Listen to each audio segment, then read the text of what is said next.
በስመ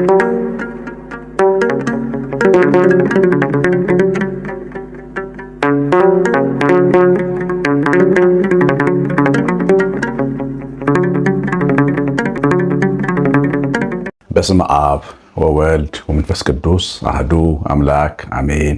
ተወዳችሁ ብሩካን እግዚአብሔር ልጆች በክርስቶስ የተወደዳችሁ በዘላለም ፍቅሩ ወደ ዘላለም ወደ አብ መንግስት የፈለሳችሁ በፍቅሩ በደሙ መፍሰስ መስቀል ላይ በከፈለልን ዋጋ ዕዳ የተከፈለለት የዳን ሕዝብ ያደረገን ያደረጋችሁ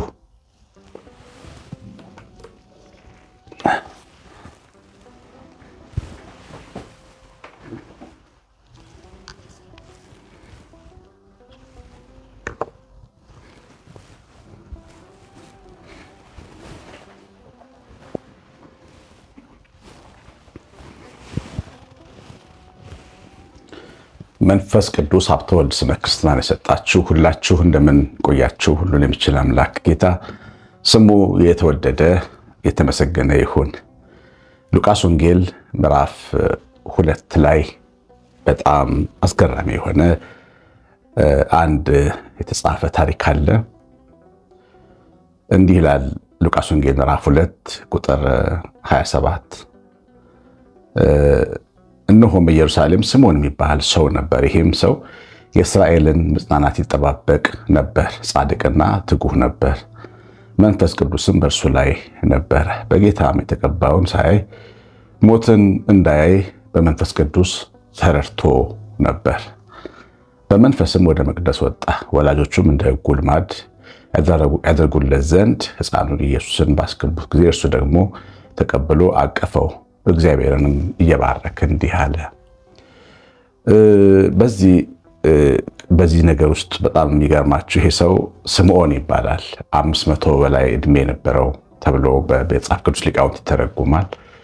ይሄ ሰው 70 ሊቃናት የሚባሉ ከዕብራይስጥ ወደ ግሪክ መጽሐፍ ቅዱስን ከተረጎሙት አባቶች አንዱ ነበረ እና ከሎ መንፈስ ቅዱስ እንደገና መልሶ ድንግል ብሎ ይጽፍበታል። በዚህ ትንሽ ግራ ይጋባል። ይሄ ራእይ ምንድን ነው ሲል ይሄን ሳታይ አትሞትም ተብሎ የተነገረለት እና ብዙ ዓመታት የጌታን መምጣት የመሲሁን መወለድ ይጠብቅ የነበረ ሰው ነበር። በዋናነት ግን የዚህ ሰው ጥበቃ ምንድን ነው? ጌታውን ማየት ነበረ። ጌታውን እንዲያይ ነበር የተነገረለት እና ከእድሜ ሽምግልና ጋር ከእድሜ ድካም ጋር እየታገለ ግን ተስፋ ያደርግ ነበር ጌታውን ለማየት። ይኸውላችሁ እኛ በማለዳ እሑድ ተነስተን ቤተክርስቲያን የምንሄደው ከጌታችን ጋር ለመገናኘት ነው እና ጌታችንን ለማየት ትፈልጉታላችሁ? እንደዛ አይነት ስሜት ይሰማችኋል? እግዚአብሔር ልጆች እንግዲህ ትልቃችን ዋናችን ነው እሱ መድኃኔዓለም የህይወታችን ትልቅ ነው። ግን እንደው በመቅደሱ ስትገቡ፣ በቤቱ ስትገቡ፣ በኑሯችሁ ውስጥ ልታዩት ትፈልጋላችሁ? አይሃለው ብላችሁ ለመጸለይ ትሞክራላችሁ? እውነት ለመናገር እኔ እንዲህ አይነት ጸሎት ጸልዬ አውቃለሁ፣ ግን እያፈርኩ ነው የጸለይኩት። ለምን የራሱ እያፈርኩ እንደጸለይኩ አላውቅም። ግን ጌታዬን ማየት ፈልጋለሁ ብዬ ጸልዬ አውቃለሁ። ደጋግሜ ግን አልጸለይኩም። ለምን? እሱ ነገር ለእኔ የሚመጥን መስሎ አልታየኝም።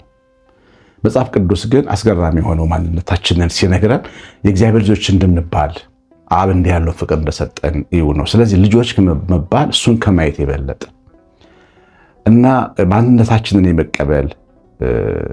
የመቀበል ነገራችን ትንሽ ችግር ስላለበት ጌታችንን የማየት በሱ ፍቅር ውስጥ የመኖር የመመሰጥ ፍላጎታችን ቢኖረንም ግን ያን ያልደፍረን ግን አንጠይቅም።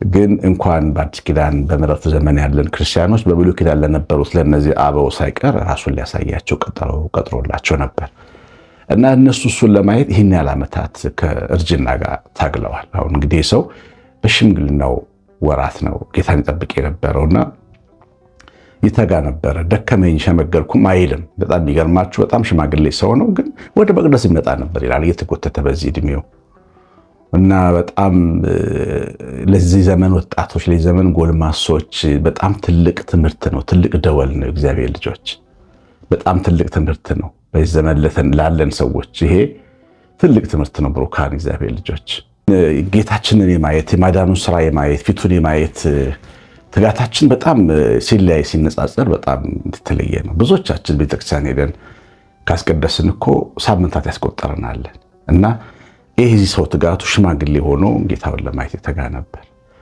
ደግሞ እግዚአብሔር ጌታ ፊቱን የሚገልጥላቸው ሰዎች ትጉሃን ለሆኑት ነው፣ ለሚተጉት ነው። ስለ 5ቱ ልባሞች እና ስለ 5ቱ ሰነፎች ደናግላን ጌታ ባስተማረው ምሳሌ ውስጥ ጌታን ያዩት ሙሽራውን ያዩት ወደ ሰርጉ የገቡት ወደ አዳራሹ የገቡት ትጉሃኑ ናቸው። 5ቱ ልባሞች ናቸው። መብራታቸውን ትርፍ ዘይታቸውን ይዘው ስለተገኙ ነው። እነዛኞቹ ሰነፎች ናቸው። መተኛት ነው የሚወዱት። ስለዚህ ጌታ ሲመጣ ዘይት እንገዛለን ብለው ከተማ ሄደው ተዘጋባቸው፣ አልገቡም። እና መንፈሳዊ ነገራችንን በትጋት መያዝ ላይ በጣም ማተኮር አለብን። እንግዲህ ጌታን ለማየት ነው ይፈልግ የነበረው። የሆነ ቀን ግን አንድ ሽማግሌና አንዲት ትንሽ ብላቴና ሕፃን ልጅ በጨርቅ ጠቅልለው ይዘው መጡ። ኢየሱስ የተባለ ሕፃን መንፈስ ቅዱስ ነገረው ያ ሕፃን መሲሁ እንደሆነ። የሱ አይኖች ያንን ተመለከቱ። በዛ ቀን በጣም ብዙ የአይሁድ እናቶች፣ ብዙ የአይሁድ አባቶች በመቅደሱ ነበሩ። አላዩትም። በጨርቅ የተጠቀለለ የአንዲት ድሃ ሕፃን ልጅ ነው የመሰላቸው። ነገር ግን ስምዖን ግን ከጨርቁ አልፎ ተመለከተ። ጥብቅ መልእክት አለው እግዚአብሔር በዚህ ጉዳይ ውስጥ። በደንብ ስሙኝ። ኢየሱስ ክርስቶስ ለእናንተ ምንድን ነው? እምዬ ማርያም ስለእናንተ ምንድን ናት? የሆነ ስዕል ላይ የተሳለች የምታምር እናት?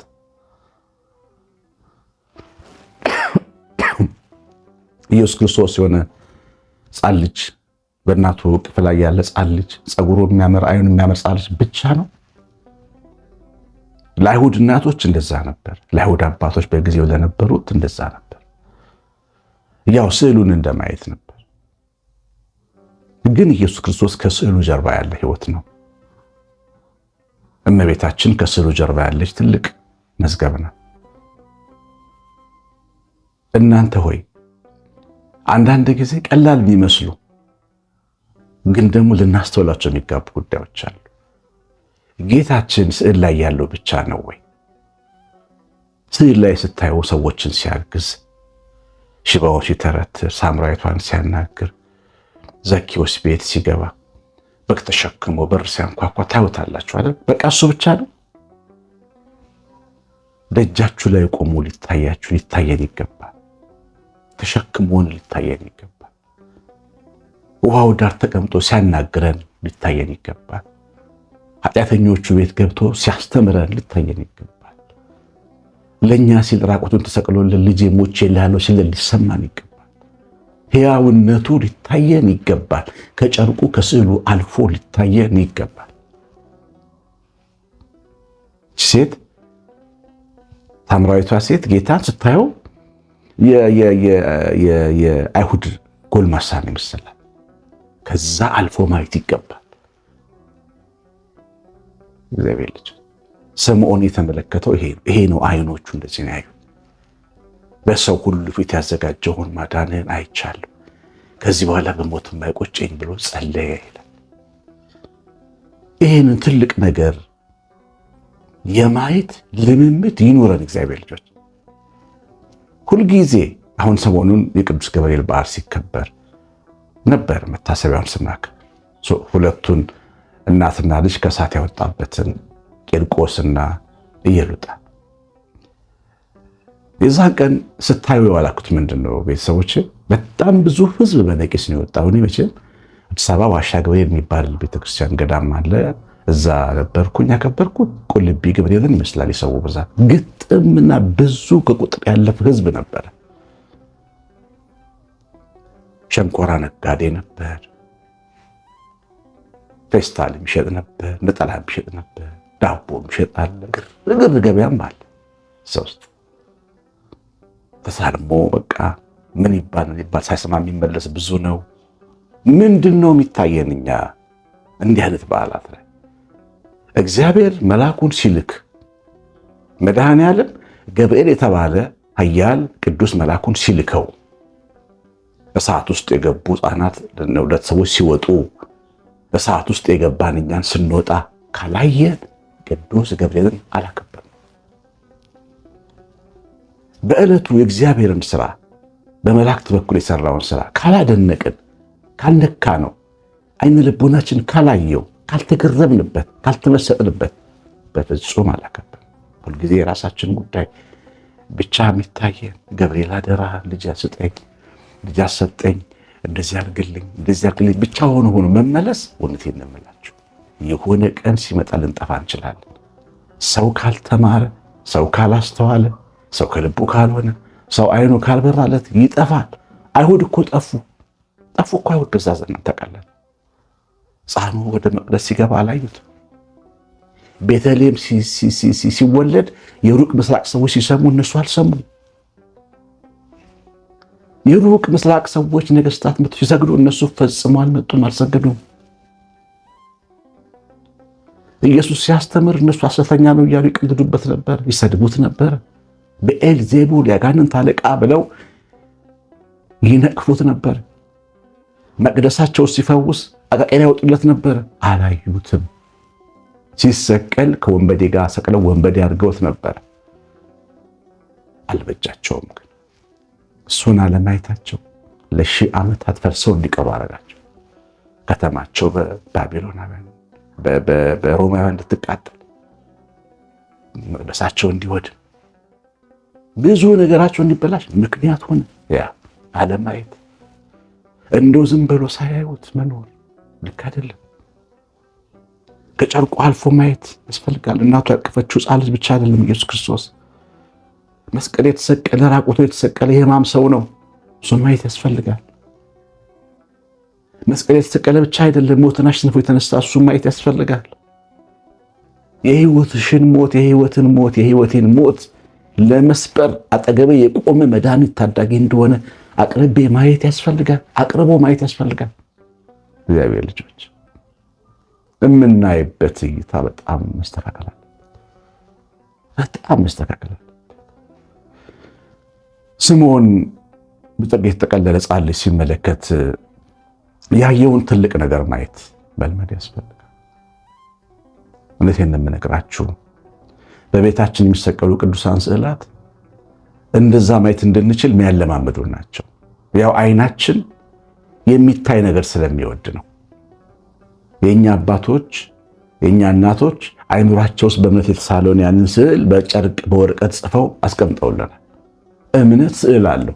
ስዕል የሌለው እምነት የለም። አንዳንድ ቤተ እምነቶች ስዕልን ይቃወማሉ። ይሄ እብደት ነው።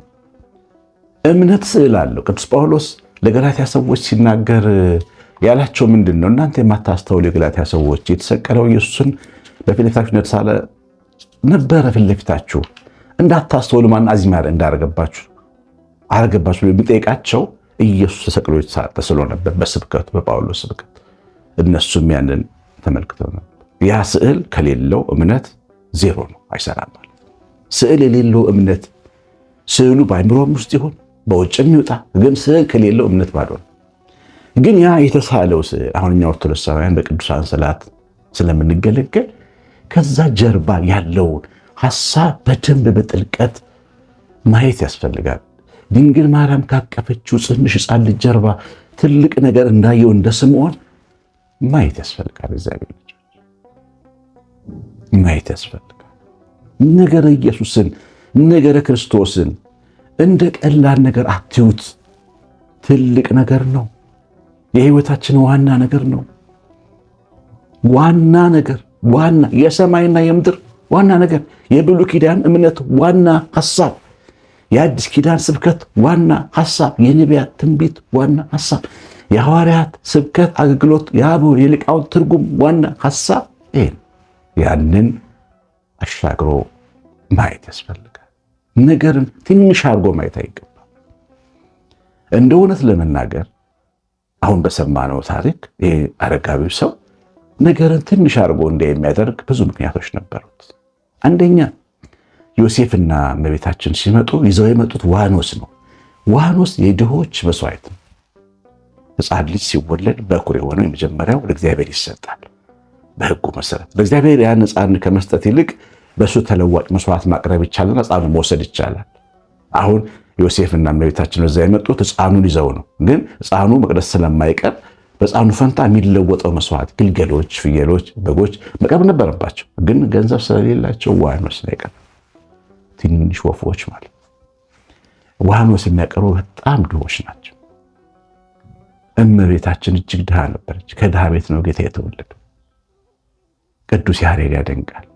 እንዴት ከድሆች ቤት አደርግ፣ በድንግል ብላቴና ማፀን ውስጥ አደርግ ብሎ ያደንቃል። ይህንን ሁኔታ ስምዖን ተመልክቷል። ድሃ ነች ብሎ ከድህነት ጀርባ ትልቅ ብልጥግና ነው የተመለከተው። ያቀፈችው ብልጥግና ነው። ትንሽ ነች ግን ትልቁን ያቀፈችው ዓለም ሁሉ የሚድንበት ራቁቱን መስቀል ላይ የሚዘረጋ በሰው ሁሉ ፊት ራቁቱን ተገልጦ ለዓለም የሚገለጥ ማዳንን የሚሰጥ አዳኝ ነው የተመለከተው። ምን አይነት መመልከት እንደሆነ ያላውቅም እንጂማ ሕፃኑን ለመናቅ በቂ ምክንያት ነበር። ድሆች እንዳመጡ ታይቶ መፈረድ ይቻላል። ምክንያቱም ሰው በሰው ሕግ ዓለምን የሚያድን የዓለም ባለጸጋ በድሃ ቤት አይወለድም። ንጉሥ መሲህ በድሃ ቤት አይወለድም፣ በረት አይወለድም። ግን ከዛ አልፎ ነው ያየው እና ሁሌ አልፎ ማየት ይሆንልን። ቤተክርስቲያን ገብተን ቤተክርስቲያኑ ድሃ ቆሸሽ ያለ እንደው በጣም ያረጀ ሊሆን ይችላል። ከዛ ጀርባ ግን ያለው ንጉሠ ነገሥት ማየት ያስፈልጋል። ከዛ መቅደስ ጀርባ በእውነት መታደን እንደሱ ማየት። ከዛ ካሮጌው መጋረጃ ሲከፈት ያይጠ በጣም ጥቁር ያለ መጋረጃ ሲከፈት እዛ መሰዊያ ላይ ያለው የታረደው በግ ኢየሱስ ሊታየን ይገባል። ቦሌ መድኃኔዓለም ያጌጠ መቅደስ ነው። ሳሊተ ምሕረት እንዲሁ ደግሞ ሴሚሲ ሚካኤል ስታዩ ያጌጠ መቅደስ ነው። ኢየሱስ እዛ ውስጥ ብቻ ያለ እንዳይመስላችሁ። ገጠር ውስጥ እርሻ ውስጥ ያለች ትንሽ ቤተክርስቲያን ውስጥ አለ። እንደዛ ማየት ያስፈልጋል። ለዚህ የማይገመቱ ቦታዎች ላይ ልብ ካለን ቤታችን በተሰቀሉ ስዕሎች ጀርባ በጣም ትልቅ ዓለም ማየት እንችላለን። ልብ አይን ያስፈልጋል። እግዚአብሔር ይባርካችሁ። የሰማኑን በልቦናችን ጻፍልን። እግዚአብሔር ቸርነት የእመቤታችን ረድኤት በረከት የበላት ጥበቃ አብሮን ይሁን። በትምህርቱ ብዙ እንደተነቃችሁ ተስፋ አደርጋለሁ። ጻፉልኝ ምን እንደተማራችሁ። ኮሜንት ማድረግ ያው ሁሌ አበረታታለሁ። እሱ በጣም ያግዛል አገልግሎቱ። ላይክ በተኑን መጫንም እንደዚህ በጣም የሚያግዘው። ተወዷል ቪዲዮ በደንብ ሰው እንዲያው አድርገው ብሎ ዩቲዩብ ያደርጋል። እሱን አድርጉ። ከዛ ውጭ የዩቲዩብ ሜምበር በመሆን አገልግሎቴን እንድትደግፉ እጠይቃለሁ። አጋፔ ዩቲዩብ ሜምበር መሆን ትችላላችሁ። እንዴት እንደምትሆኑ ዩቲዩብ ላይ ወይም ኤአይ ጠይቃችሁ ዩቲዩብ ሜምበር ሆናችሁ እንድታገለግሉኝ እጠይቃለሁ። እግዚአብሔር እናንተን ልጃችሁን ዘራችሁን ይባርክ። አሸናፊ ገብረ ማርያም ነኝ። ሰላም